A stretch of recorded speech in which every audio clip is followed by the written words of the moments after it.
My name is Pradip Mukherji. I was once a messenger of God. Today I am the face of God. I have brought a beautiful interview. The interview is controversial. You will have difficulty in accepting it. You will have difficulty in digesting it. I do not want you to accept it because the Victory Wing has brought to you an interview which is totally out of the box. And for that, they really went. It takes a certain amount of courage, which they had. And for that reason, I really want you to subscribe to Victory Wings because you never know that from now on, they will be looking into those episodes which are out of the box and which will really challenge your regular way of thinking, and they will try to bring you all those things which will actually expand your mind, expand your horizon, and expand your way of thinking. Thank you so much.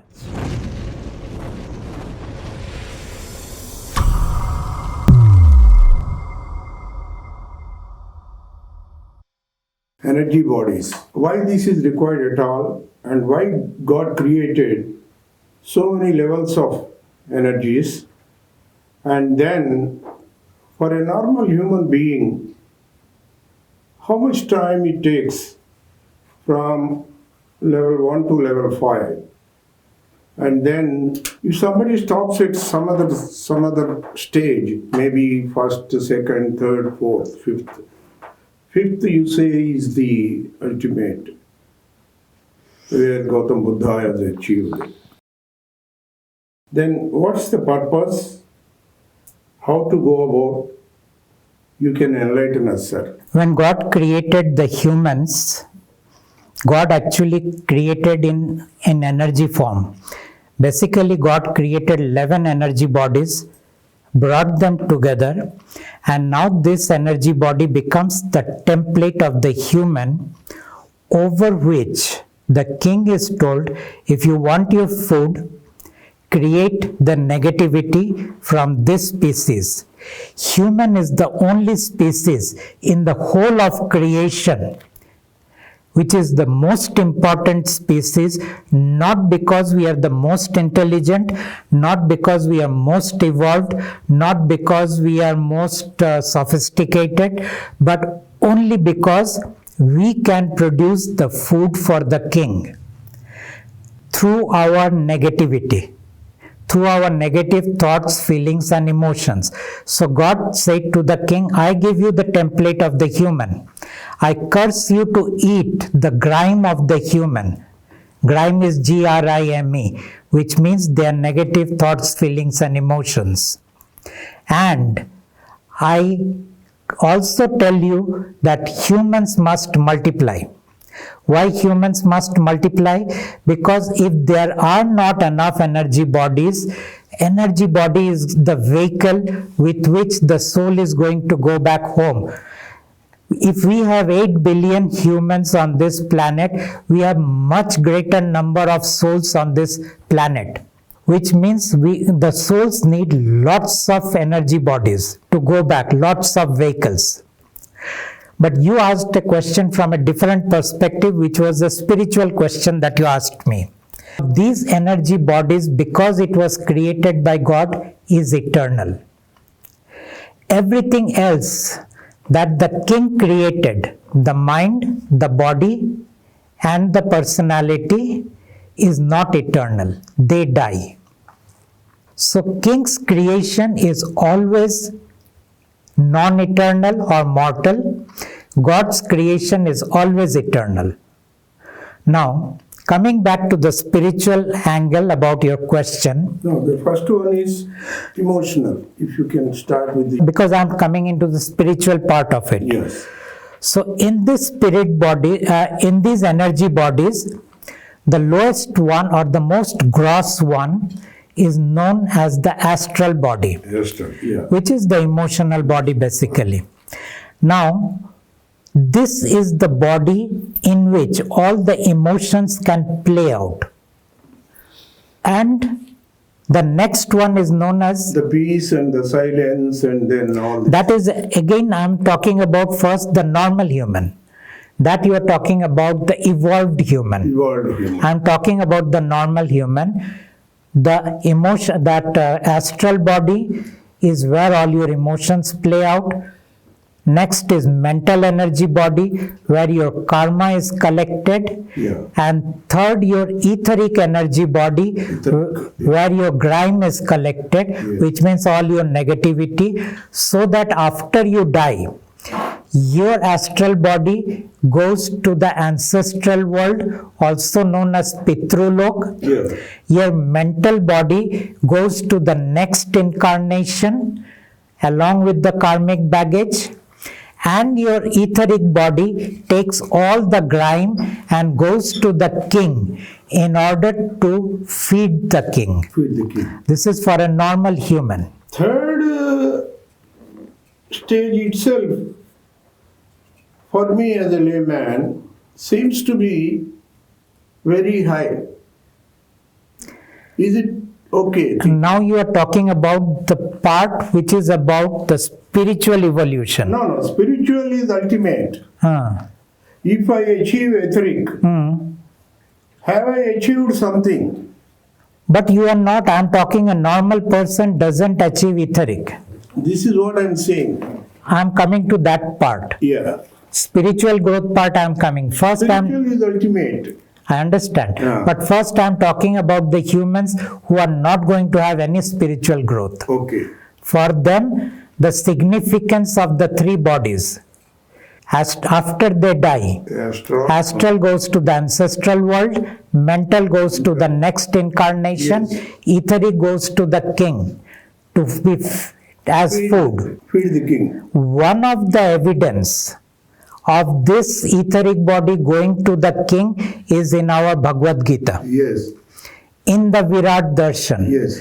when Arjun sees that someone is eating those humans, Yes. so that is where is one of the confirmation that someone is eating the humans, not the physical body, not the mental body, the third one. The third stage. Third energy body. Stage. Very significant achievement. No, it is no achievement. It is just a human who is born. Then why it is categorized? Yeah, that is another possibility we talk about. Yes. This is, I am talking about no possibility, Yeah. where almost 99.99% of the humans are. Now this 0.01% humans, they have a different journey. Their journey is like this. If you can activate your first energy body, which is the ancestral energy, which is the astral energy body, you enter into what is known as awakening. Just awakening. Awakening. Yes. You have woken up from your sleep, the first level of waking up. Yes. When you wake up, you become the observer. Your mind becomes silence. You have no desires. You do not want to entangle with the world. You have peace also. You have detachment. You have peace. This is the first activation, which is the activation of the astral body. Yes. Now, if the second activation happens, which is the activation of the mental body, now you enter into the realm of bliss, Bliss. Yeah. which means you actually are feeling so euphoric. You enter into that world, which is an inner world, and you want to remain there. This is known as the place of samadhi. Samadhi itself. So now you have entered into the realm of the bliss. Even the second stage itself, we enter samadhi. Now once you have entered the samadhi, you are not able to connect with the world. Yes.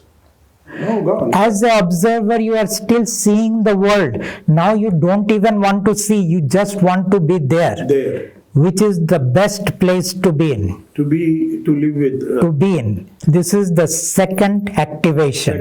Second energy. Now if you come to this place, now the samsara falls away. You can only come to this place when all your karmic baggage has become zero. Zero. Without that, you cannot Unless come to you this leave all place. of them behind.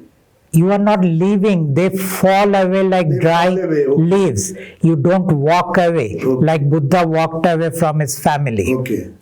They fall away like dry leaves. Now the third one. Now the third one, when the etheric energy body gets activated, now your awareness, which was restricted within the five senses, starts expanding Yes. beyond the five senses. Now you are aware of so many things which normal human beings are not aware of, Cannot conceive also. cannot conceive also. So this is the third, and then there are two more left. Yes. The fourth one is the electromagnetic energy body. If that one gets activated, now you have siddhis, powers. Why this electromagnetic technical terms has come here? Because that is the nature of those bodies. Because this thing called science also is a creation of the king. And king creates everything which king has seen in his father's domain. King is nothing doing but duplicating what his father did. And his father created the ultimate electromagnetic creation. This is Sai Baba, Satya Sai Baba. Yes. Who can do miracles? Who can do miracles? People like Sai Baba, Satya Sai Baba, their fourth body is activated. Fourth level of power. Fourth body is activated. Yeah. They can bend the laws. Yes. They can do things which normal human beings cannot do. Yes. But up to this point also you are stuck. Final thing has not yet happened. Yes. The final thing is activation of the fifth energy body, which is known as the spiritual body. Also it is known as the Atmic body. Now what happens when your fifth body gets activated? You finally connect with the soul. Now question comes, then what were you connected with up till now? Yes. If you were never connected with your soul, what were you connected with up till now? You were connected with the spirit. But what is the spirit? But spirit has positivity, soul has negativity. But how Neither with the spirit has positivity, neither the soul has negativity. They have none of these things. So you have to understand now spirit and soul. soul. You see, in our scriptures called the Vedas, finally Vedas basically is about pleasing the gods. Yes. Okay? So whatever it is, we are not going into that. But it matures into a high philosophy called the Upanishads, which is not about pleasing the god, but really questioning the fundamental essence of life. And the Upanishad says the fundamental essence of life is Brahman. What is this Brahman? They say that is God. They say that is truth. They say that is ultimate. They say that is eternal. They say it is the source of everything. But what actually it is? It cannot go beyond that. It gives words which are not very well defining. But they also use another word called Atman. And they say when Brahman enters into the Jeev becomes Sajiv. Sajiv means the Jeev comes alive, and in its aliveness it animates. And what does that mean? It just means one microvirus can also animate, a human being also animates, animals also animate, plants also animate. That means Atman is entering everything. What is the subtle difference between Atma and Atman? The subtle difference between Atman and Atma is the soul who is the son of God. Atman is nothing but Brahman. Just to give you an understanding between Atman and Brahman, imagine, it is a metaphoric understanding, imagine an ocean from which rises a wave but doesn't get detached from the ocean. This rising of the wave is the Atman. The ocean is the Brahman. And this wave that rises enters into a Jeev, a creature, animates it, brings it alive.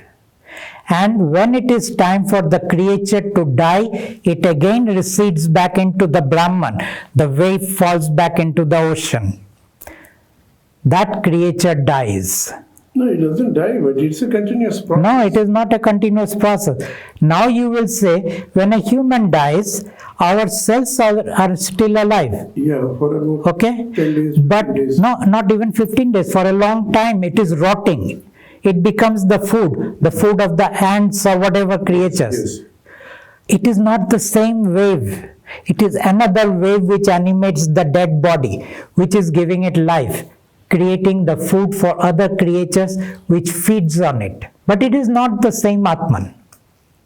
The one who entered, said, the one which entered into me brought me alive. And the day I die, it goes back and merges into the Brahman. So that means Atman is nothing but an extension of Brahman. Atma is an extension of Paramatma or God.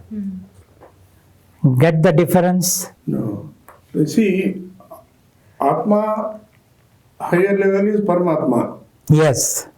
Atman higher level is Brahman. Here, Atman is nothing but Brahman. Nothing but Brahman, coming out of the Brahman without disconnecting from the Brahman. One wave comes and animates you, one wave comes and animates me. Your spirit is different than my spirit, but both goes back into the same ocean. Sir, it is told that Gautam Buddha achieved the level 5. Let's say, The fifth level of yeah. spiritual energy. Then how does one say that Gautam Buddha alone achieved or somebody else achieved? No one said Gautam Buddha alone achieved. Then Gautam how- Buddha is say just an example we Yeah, gave. but how people will know that somebody has crossed the first one, somebody has crossed the second People like one? me can know, but other humans cannot know. We cannot know. You cannot know. I can go into your energy bodies and find out what it is. What is my level? Exactly. I don't. So I can go into any guru's body and Minus find 5 out. level, minus 5 level. No, I'm not commenting. I'm just saying I can know. Yes, this is a doubt I had. See, how to find out a human being, what level he has achieved. That only people who have connected with God only will know. Either it is the will of God or it is the will of king. King also. King also can give you those powers to know. But king is not that cooperative. Always. Exactly. Now we come to the discussion we were having about the spiritual That is what I'm activations. saying, yes. Now people believe that they can do something to activate their energy bodies. Yes. But they can do nothing. People feel with spiritual sadhana they can activate their energy bodies. They can do nothing. People believe that with the grace of the deity or the guru, they can activate their energy bodies. It doesn't happen. Neither the guru nor the deity can activate. God willing. Only if it is the will of the king. Oh, king also. Only king, not God. God doesn't care. Only king. Only king. God doesn't care about your activation of the bodies. And I just complete it. Yes, sir. Yes, sir. Before all these things can happen, it has to be written in the storyline. Storyline is another important thing. Now, people believe they are the captain of their ship. Yes. People believe they have free will. People believe that they can decide. People believe that they can think and grow rich, grow powerful, grow healthy, grow whatever. But they have not yet understood that their destiny is already created. By whom? By the soul, not the spirit. Spirit, not this. By the soul. Soul only. How? Before a person is born, the soul comes and writes the whole story. Storyline is by soul only. By soul. Then, when that child is born, soul comes and puts in the number of breaths according to the storyline. Yes, yes, yes. and spirit comes. And you said it's not only one soul, it's a group of souls. Exactly. The story is written for multiple human beings, yes. not just mine. It's only group. It's a group. In this, my parents are there, my siblings are there, my friends are there, my boss is there, and it keeps on expanding, including my guru. When a group can influence, why not soul alone? But group cannot influence. I am saying group storyline is written. Groups are written, okay, but why soul alone cannot? If soul alone writes it, then how can karma be created? In order for karma to be created, there has to be an intermingling. That you can make it only happen by writing group stories. Not only of a story of 500 people is written, now this 500 people is interconnected with another group. No, write one storyline for one individual, then group them up. Why group and then write storyline? If you have to run an organization, Yes. all your subordinates have to come together, Yes. including you, and decide how you are going to run that enterprise. Yes. All of you cannot go back in your home and decide individually, and each one of you cannot come and implement your own decisions to run that enterprise. No, I understand, but see, suppose there are 50 employees Okay, fine. For a particular assignment, and then everybody is assigned a particular job. And Everyone is all that 50 people is the boss's Prerogative. efficiency or whatever it is. Will it not be like that? It is not like that, because this is much more complex. Here someone is made good, and here someone is made bad. Here someone is made a guru. Here someone is made a villain. Here someone is made the victim, and someone is made the tyrant. It's a very complex thing. Human journey comes to an end maybe after 10th incarnation or whatever it is. Why not on the first incarnation itself or 100th incarnation? It is the soul who decides. Human journey, once it begins, it keeps on rolling. It never comes to an end. This is what? Till they decide to activate your bodies. No, if the person has done some, everything good, nothing bad. That person again has to come that back. Person, can he get the salvation in the first birth, this Doing good doesn't liberate a person. it has nothing to do with it. Liberation and doing good have no connection. Then why after 10 incarnations it may be liberated? No, we didn't say that. We didn't say. You might even have to go up to 1,000, 2,000, we don't know. This is what I had a doubt. 10 incarnation is only an example. It's just an example. Okay. What I was giving the example there was, it is like this. If you have 10 incarnations, if this is your 10th incarnation, you have 9 astral bodies waiting in the ancestral world. Yes. And if this is your last life, then all of them have to come back and integrate before you die. That was the example on that 10 incarnations. A human body, ये hell को जाएगा, ये heaven को जाएगा. How is it? Is it a reality, or who goes to heaven, who goes to hell? Actually, God, Is it happening, or then how do we explain the process? you see, there, first we have to understand who you are. Without that, the question comes up is, who is going to heaven and hell? Because after you die, this physical body is not going to go there. Yes. So first let us understand who you and me are, or who a human is. A human is 5 things. Number 1, you are a physical body. Number 2, you are a mind. Number 3, you are a personality. Number 4, you are a set of energy bodies. And number 5, you are spirit, Atman. You are only these 5 things. Yes. What happens when you die? Your physical body is either burnt or buried. Your mind, if your astral body is stuck, then it becomes a ghost. Then mind continues because the story is still continuing. If it goes to the ancestral world, the mind then drops. Physical body is not there, mind is not there, automatically personality drops. Your energy bodies, they never go to heaven or hell. They go to the next incarnation. Yeah.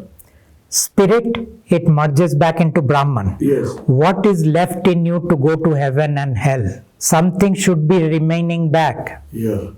There is nothing. But why is all the scriptures make us believe that heaven ko gaya, hell ko gaya? It is a way to manipulate the human beings Only for manipulation. with fear and reward. That's what. Exactly.